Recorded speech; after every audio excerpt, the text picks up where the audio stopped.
Chemistry 12th Hindi medium classes में आपका स्वागत है। पिछली क्लास में हमने देख लिया था जो केमिकल रिएक्शंस थे एल्डिहाइड और कीटोन की, वो देख रहे थे। अब हम उन पर आगे चर्चा कर रहे हैं। हम HCN से अभिक्रिया, नाभिक स्नेह योगात्मक अभिक्रिया पढ़ रहे थे। हम पढ़ रहे थे नाभिक स्नेही योगात्मक अभिक्रिया। नाभिक स्नेह योगात्मक अभिक्रिया में हमने प्रभावित करने वाले कारक देखे थे। दो कारक थे प्रभावित करने वाले कारक, दो प्रभावित करने वाले कारक थे। प्रेरणिक प्रभाव था एक तो, और दूसरा था त्रिविम बाधा या स्टेरिक इफेक्ट। प्रेरणिक प्रभाव और त्रिविम बाधा दो प्रभावित करने वाले कारक थे। उनके अकॉर्डिंग हमने देख लिया था कि किस प्रकार से ये अभिक्रियाएं जो वो प्रभावित होती हैं। उसके बाद हमने एग्जाम्पल लेने शुरू कर दिए थे। पहला एग्जाम्पल जो लिया था हमने, वो लिया था HCN के साथ अभिक्रिया। HCN के साथ अभिक्रिया, HCN के साथ अभिक्रिया। HCN hydrogen cyanide, hydrogen cyanide के साथ अभिक्रिया यदि हम देखें तो हमने देखा था साइनोहाइड्रिन जो है उसका फॉर्मेशन हो रहा था। देखिए ये C+O है कार्बोनिल ग्रुप, और कार्बोनिल ग्रुप पर जब हम HCN की अभिक्रिया करवाते हैं तो उस कंडीशन में साइनोहाइड्रिन प्राप्त होता है। कार्बन पर OH समूह है, कार्बन पर CN समूह है, CN- नाभिक स्नेह का योग होता है, और ऑक्सीजन पर इलेक्ट्रॉन स्नेह का योग होता है और साइनोहाइड्रिन बनते हैं। ये साइनोहाइड्रिन जो है वो यदि हम जल अपघटित कराएं, आगे पिछली अभिक्रिया हम देख चुके हैं, यदि हम इनका जल अपघटन करें तो उस कंडीशन में हमें अल्फा हाइड्रोक्सी या अल्फा सब्स्टिट्यूटेड कार्बोक्सिलिक एसिड प्राप्त होते हैं। और ये जल अपघटन कैसा होता है? पूर्ण जल अपघटन, पूर्ण जल अपघटन। इसका पूर्ण जल अपघटन कराते हैं तो हमें कार्बोक्सिलिक कंपाउंड प्राप्त होते हैं। कौन से कंपाउंड प्राप्त होते हैं? कार्बोक्सिलिक कंपाउंड प्राप्त होते हैं। ये कार्बोक्सिलिक कंपाउंड जो हैं वो अल्फा हाइड्रोक्सी होते हैं। ये alpha carbon, alpha hydroxy, alpha hydroxy carboxylic compound जो हैं वो हमें प्राप्त होते हैं। तो ये महत्वपूर्ण साइनोहाइड्रिन जो बना वो एक महत्वपूर्ण कंपाउंड है, और ध्यान रहे यह हमें अंतर परिवर्तन में या इंटर कन्वर्जन में बहुत ही ज्यादा उपयोगी रहेगा। पहली बात तो यह है, और दूसरी बात यह है कि यह जो साइनोहाइड्रिन बन रहा हमारे पास, जो हमारे पास प्राप्त हुआ है, उससे हम महत्वपूर्ण यौगिक carboxylic alpha hydroxy alpha substituted carboxylic compound जो हैं वो प्राप्त कर सकते हैं। तो इसमें ये बात जो हो क्लियरली आपको पता होनी चाहिए। ठीक है, तो इस हिसाब से आपने देखा, हमने HCN के साथ अभिक्रिया करवाई तो साइनोहाइड्रिन बनाया। ये कंपाउंड जो होता है साइनोहाइड्रिन, और साइनोहाइड्रिन जो है ना ये महत्वपूर्ण यौगिक इसलिए है क्योंकि इससे हम कार्बोक्सिलिक यौगिक जो हम प्राप्त कर सकते हैं। इससे विभिन्न कार्बोक्सिलिक कंपाउंड हम बना सकते हैं, अल्फा सब्स्टिट्यूटेड या अल्फा हाइड्रोक्सी। ठीक है, तो ये रिएक्शन होगी। Second reaction, sodium by sulphide से अभिक्रिया। सोडियम बाई सल्फाइड से अभिक्रिया, सोडियम बाई सल्फाइड के साथ अभिक्रिया। तो सोडियम बाई सल्फाइड के साथ अभिक्रिया करवाएंगे हम, तो उस कंडीशन में हमें जो यौगिक प्राप्त होगा वह इसलिए महत्वपूर्ण है क्योंकि वह यौगिक बना करके हम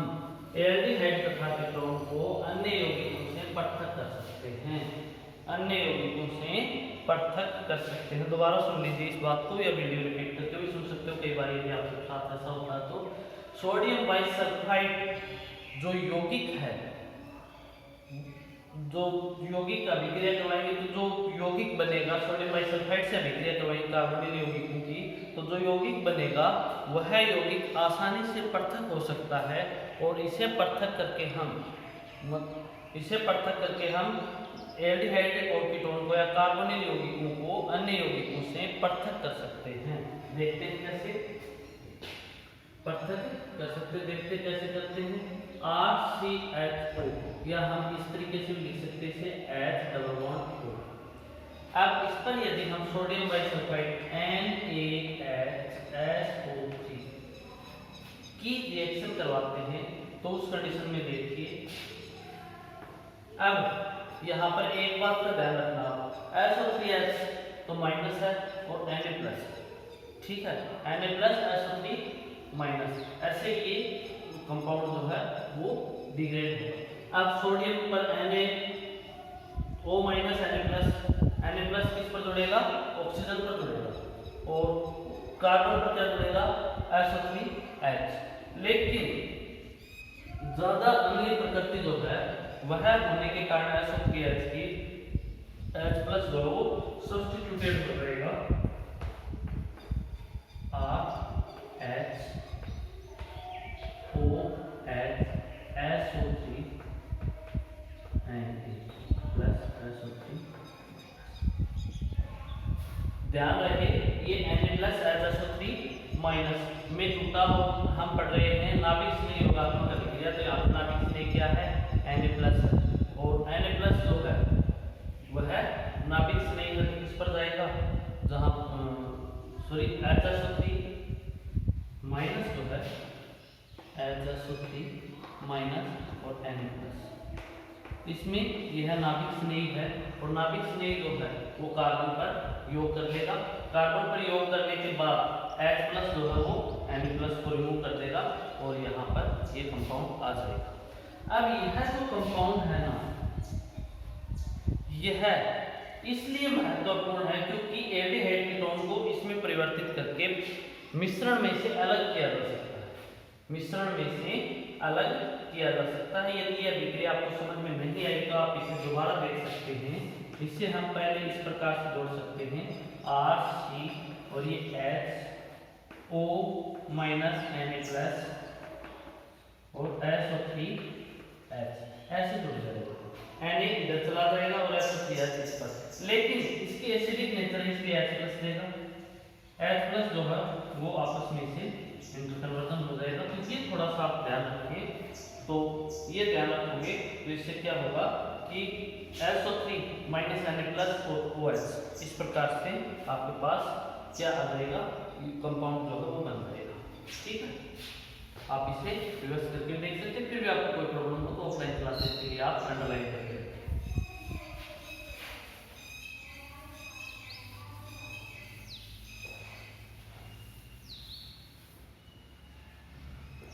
चलो आगे बढ़ते हैं। सोडियम बाइसल्फाइड से अभिक्रिया हमने देखी, थर्ड देखते हैं। थर्ड रिएक्शन जो है HCl के साथ अभिक्रिया, सोडियम बाइसल्फाइड के साथ अभिक्रिया। नेक्स्ट रिएक्शन जो है वो हम देखेंगे एल्कोहल के साथ अभिक्रिया।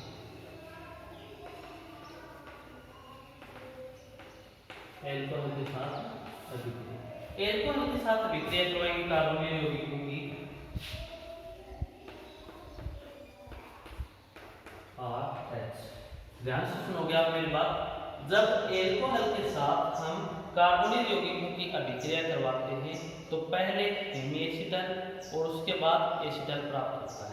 यदि कीटोन है तो पहले हेमीकीटाइल और बाद में कीटाइल जो है वो प्राप्त हो जाता है। देखिए एक बार यहाँ पर हमने लिया, इसकी रिएक्शन करवा देते हैं हम ROH, इस प्रकार से लिखेंगे हम। ये इसलिए क्योंकि एल्कोक्साइड जो है ना वो यहाँ पर क्या है, नाभिक स्नेह है, और H+ क्या है, इलेक्ट्रॉन स्नेह। तो हम इसका एडिशन जो है इस प्रकार से करवा सकते हैं।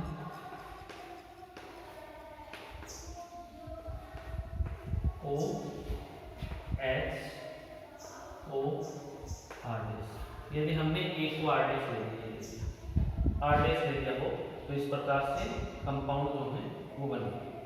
अब आगे बढ़ते हैं, इसमें आगे बढ़ते हैं तो उस कंडीशन में दोबारा यह है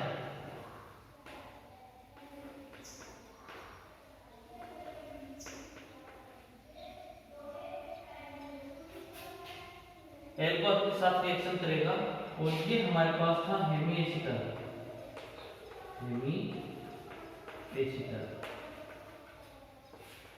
और अब दोबारा करेगा तो उस कंडीशन में H2O निकल जाएगा।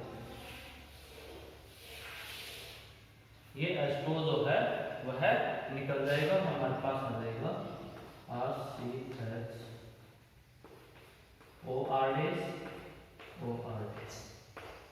इस कंपाउंड को कहते हैं एसीटल।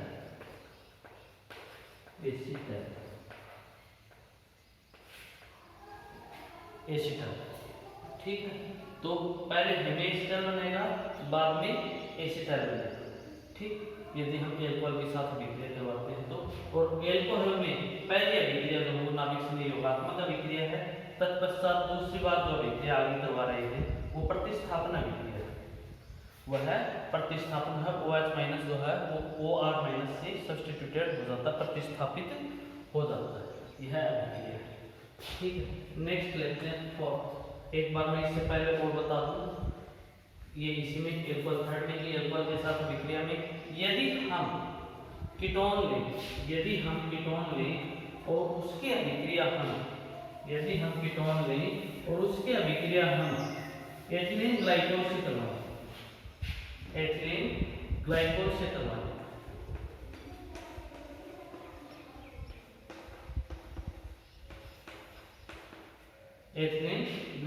करवाएं, तो उस कंडीशन में H2O जो है वो रिमूव हो जाएगा, -H2O, और हमारे पास बन जाएगा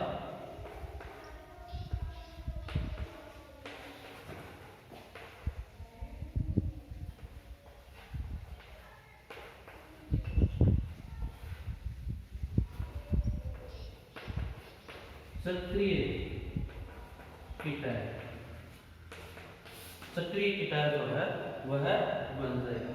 ठीक है, सक्रिय कीटल का फॉर्मेशन यदि हमें करना हो तो हम एथिलीन ग्लाइकोल के साथ अभिक्रिया करेंगे। एथिलीन ग्लाइकोल, देखिए जब हम कीटोन की अभिक्रिया एथिलीन ग्लाइकोल के साथ करवाते हैं तो उस कंडीशन में हमें सक्रिय कीटल प्राप्त होते हैं और अभिक्रिया इस प्रकार से होती है, -H2O सक्रिय कीटल जो है वो बन जाते हैं। तो हेमीएसिटल, एसिटल कीटल, सक्रिय कीटल जो है वो आपको पता होना चाहिए किस तरीके से क्या है। ठीक, ये हम पढ़ रहे थे नाभिक से योगात्मक अभिक्रियाएं, और यह अभिक्रिया हम तीसरे प्रकार के अभिक्रियाएं जो है वो कंप्लीटली स्टडी कर चुके हैं। ये हमारे सिलेबस में था कीटल भी। अब फोर्थ लेते हैं, जीआर के साथ अभिक्रिया। जीआर से आप समझते ही ग्रीनार्ड रिएजेंट या ग्रीनार्ड रिएजेंट के साथ अभिक्रिया। जीआर के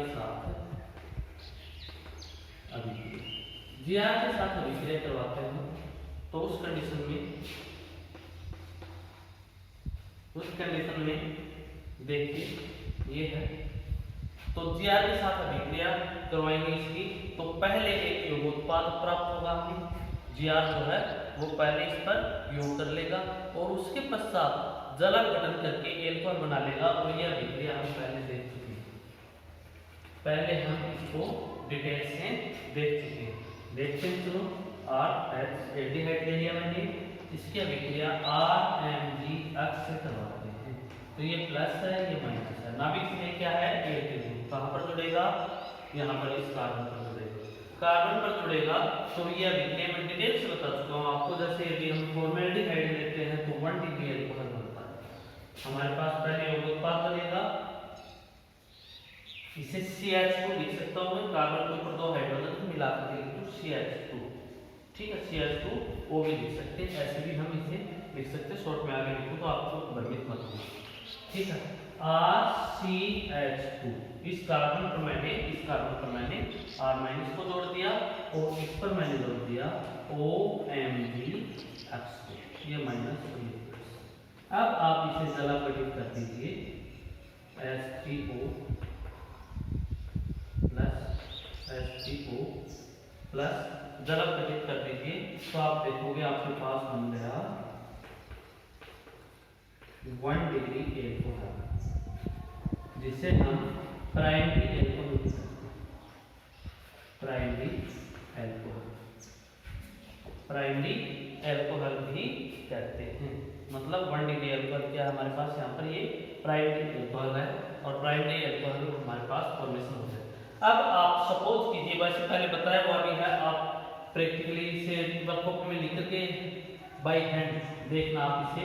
और ये जीआर के साथ अभिक्रिया, बड़ी अभिक्रियाएं हैं, कई प्रकार की अभिक्रियाएं हैं जो हमने बना भी रखी है, कर भी रखी है। अब आप इस डिटेल से थोड़ा सा समझ लीजिए, एक बार थोड़ा सा आउटलाइन बता देता हूँ आपको। यदि मैं इन हाइड्रोजन की जगह दोनों हाइड्रोजन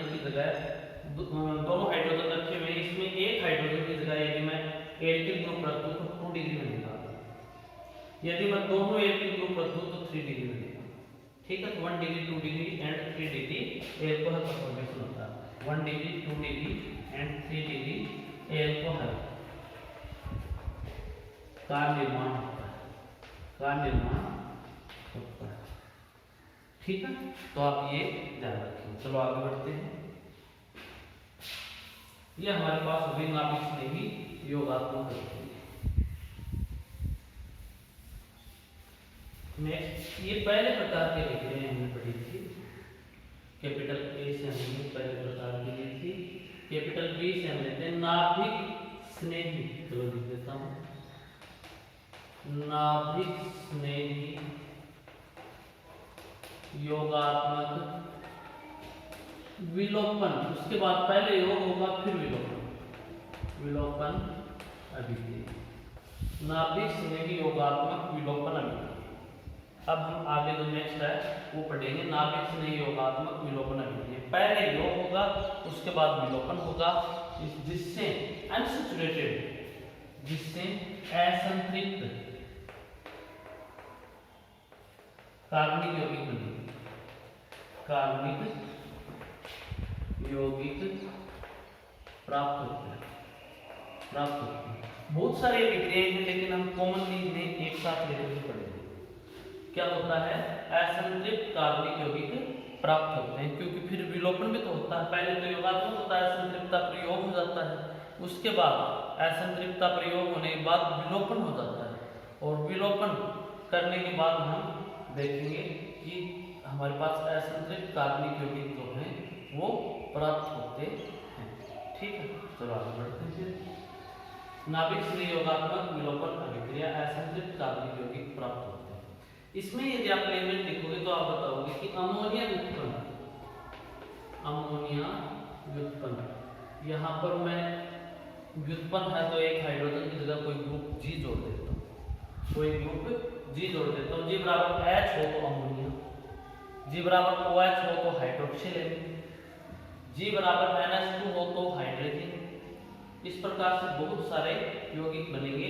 तो आप देखिए एक बार, जब कार्बनिक यौगिकों की अमोनिया व्युत्पन्नों के साथ अभिक्रिया करवाते हैं, जब कार्बनिक यौगिकों की अमोनिया व्युत्पन्नों के साथ अभिक्रिया करवाते हैं, तो पहले योगात्मक अभिक्रिया होती है, नाभिक स्नेही योगात्मक अभिक्रिया होती है। तत्पश्चात सरल अणु जल के निष्कासन पर हमें नाभिक स्नेही योगात्मक विलोपन हो जाता है। तत्पश्चात सरल अणु जल के निष्कासन से या जल का अणु का विलोपन हो जाता है, जिससे असंतृप्त कार्बनिक यौगिक हमें प्राप्त होते हैं। इस ग्रुप को मैं इस प्रकार से लिख सकता हूँ, आगे मैं रिएक्शन में लिखूंगा, आप देखते हैं ना, अभी यहाँ पर कोई दिक्कत नहीं, कोई जरूरत नहीं ज़्यादा। देखते हैं, यदि हम कार्बनिक यौगिकों की अभिक्रिया, मैं सीधा कार्बनिक कंपाउंड में ग्रुप लिखा हूँ केवल, की अभिक्रिया अमोनिया व्युत्पन्नों से कराते हैं, तो उस स्थिति में पहले हमारे पास योग होगा इसका, मतलब मैं इसे ऐसे भी लिख सकता हूं H NH। अब योग होगा, ये बॉन्ड टूटेगा और ये बॉन्ड टूटेगा, वही नाभिक स्नेह योग होगा। और आप देखोगे कार्बन ये हुआ और इसके ऊपर है, यहाँ पर ऑक्सीजन में साइड में कर देता हूँ, नीचे की तरफ साइड में ऑक्सीजन कर देता हूँ OH NH, क्योंकि यहाँ पर आप देखोगे H प्लस और ये क्या होगा माइनस के रूप में होगा एक समूह, तो माइनस किस पर जुड़ेगा, कार्बन पर। दोबारा देख लीजिए यदि दिक्कत है तो कोई, मैं आपको बता रहा हूँ नाभिक स्नेही योगात्मक ये प्लस ऑक्सीजन पर जुड़ेगा और ये माइनस नाभिक स्नेही योग वो कार्बन पर। इससे हमें यह योगोत्पाद प्राप्त हो। यह योगोत्पाद थोड़ा सा गर्म करने पर या निर्जलीकरण की उपस्थिति लेने पर जल के अणु का विलोपन कर देगा, जल के अणु का विलोपन कर देगा, इसलिए विलोपन अभिक्रिया नाभिक स्नेही योगात्मक पहले हुआ, उसके बाद विलोपन अभिक्रिया इसे कहते हैं -H2। अब इसे मैं देखूं तो यह हो गया Mg,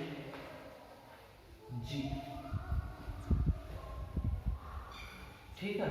तो ये हमारे पास क्या हो गया, योगात्मक अभिक्रिया से H2 जो है उसका निष्कासन हो गया और हमारे पास ये बन गया, ठीक। पहले ये नाभिक स्नेही योग होता है, नाभिक स्नेही योग, और उसके बाद दूसरी बात होता है विलोपन, ठीक है। हम इस अभिक्रिया को सीधे लिख सकते हैं, carbon double bond oxygen plus NH2 H2 निकाल दीजिए, एक स्टेप में यदि हम लिखते तो इसे,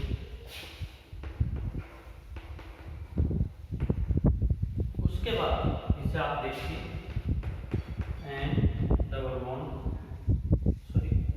कार्बन डबल बॉन्ड N और ये Gc, ठीक है। इस प्रकार से आप मध्यवर्ती जो उत्पाद बनता है उसे आप खुद पहचानोगे। दोनों स्टेप मैंने इसलिए लिखे, दोनों जो तरीके हैं इसलिए दिए मैंने कि एक तो सीधा लास्ट प्रोडक्ट पहचानना हो तो आप इस तरीके से पहचानें, सीधे लास्ट प्रोडक्ट पहचानना जरूरी है, आइडेंटिफिकेशन जरूरी है। यदि आपको लास्ट प्रोडक्ट का आइडेंटिफिकेशन करना है तो आप उस स्थिति में ये स्टेप ले लेना सीधे ही एक बार में, और यदि आपको मध्यवर्ती करना हो और फिर लास्ट प्रोडक्ट करना हो तो आप इस तरीके से देख लेना, बीच में हमारे पास योगात्मक उत्पाद हो प्राप्त होगा, ठीक है।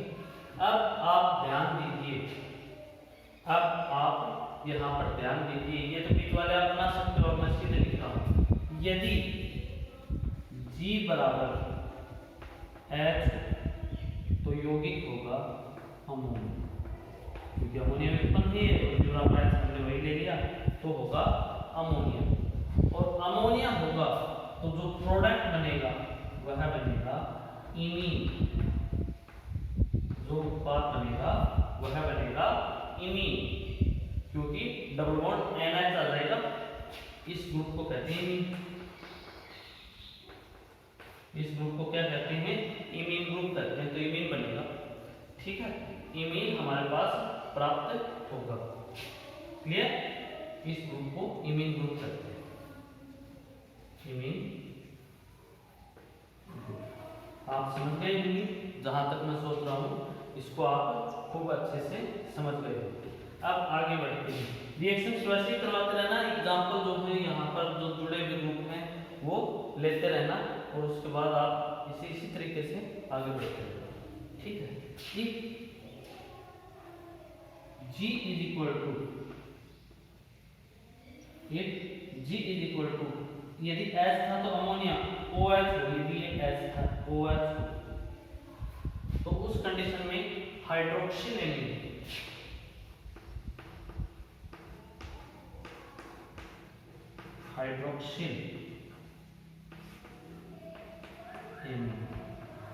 यौगिक का नाम क्या होगा, हाइड्रोक्सिल एमीन, और जो उत्पाद बनेगा उसका नाम होगा ऑक्सीन,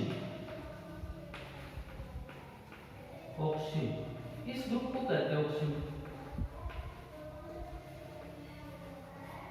इस ग्रुप को ऑक्सीन कहते हैं। ठीक है, तो आप इस चीज पर ध्यान देते जाएं। यदि हम G बराबर OH लें तो हाइड्रोक्सिल एमीन से क्या बन जाएगा, ऑक्सीन बन जाएगा। यदि हम G बराबर H लिया, OH लिया, ठीक है, इसी प्रकार से हम NH2 लेंगे तो जो यौगिक है वो आप देख सकते हो कैसा बनेगा। G बराबर NH2 है तो NH2 बनेगा।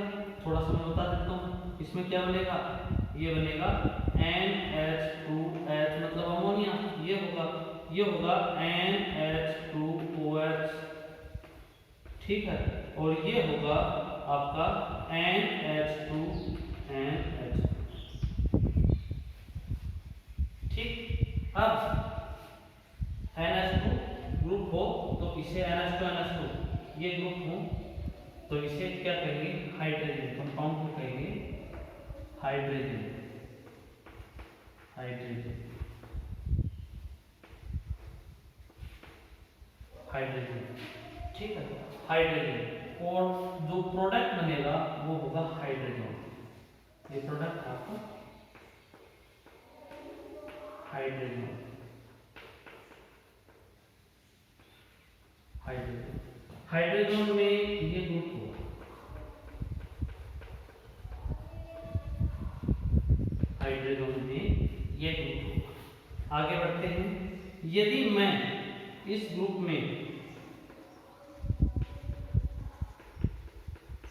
फेनिल समूह जोड़ दूं C6H5, चाहे आप इसे रिंग के रूप में बना दीजिए, मतलब G NH, और चाहे आप इसे बेंजीन रिंग के फॉर्म में बना दीजिए, ये हो तो इसे कहते हैं phenyl hydrogen, phenyl hydrogen,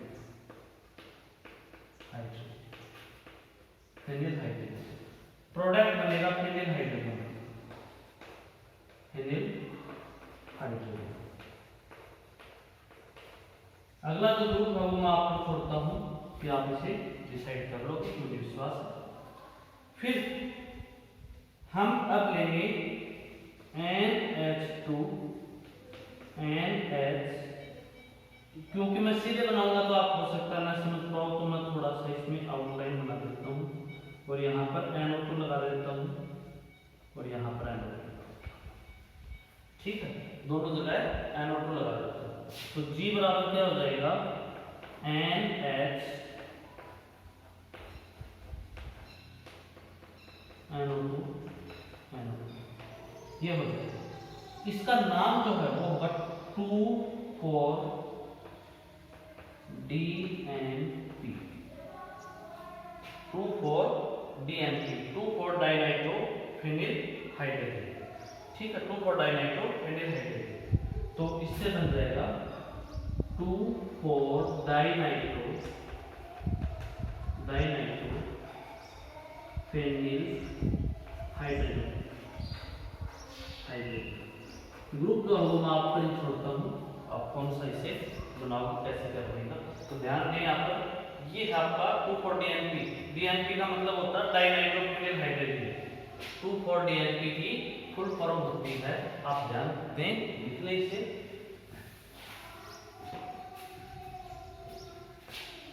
2,4-DNP, 2,4-DNP। इसकी फुल फॉर्म जो है वह होती है 2,4-डाइनाइट्रोफेनिल, 2,4-डाइनाइट्रोफेनिल हाइड्रोजन, हाइड्रोजन। 2,4-DNP की फुल फॉर्म जो होती है वह होती है 2,4-डाइनाइट्रोफेनिल हाइड्रोजन, ठीक है। तो यह फुल फॉर्म जो हो इन लेटर्स के लिए DNP, 2,4-डाइनाइट्रोफेनिल हाइड्रोजन। यदि हम 2,4-डाइनाइट्रोफेनिल हाइड्रोजन लेते हैं तो हमें 2,4-डाइनाइट्रोफेनिल हाइड्रोजन जो है वो प्राप्त होते हैं। 2,4-डाइनाइट्रोफेनिल हाइड्रोजन जो वो प्राप्त होते हैं। ठीक है, अब आगे देखते हैं।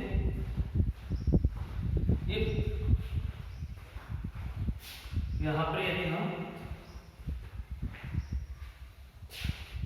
पर यदि हम अगला ग्रुप लें NH2 NHCO NH2, मतलब G = NHCO NH2, ये ग्रुप ले लें तो इसे कहते हैं सेमी कार्बोहाइड्रेट। इसका नाम है सेमी कार्बोहाइड्रेट। और इससे हमारे पास प्रोडक्ट जो प्राप्त होता है वो सेमी कार्बोन जो है वो प्राप्त होता है। सेमी कार्बोन प्रोडक्ट जो है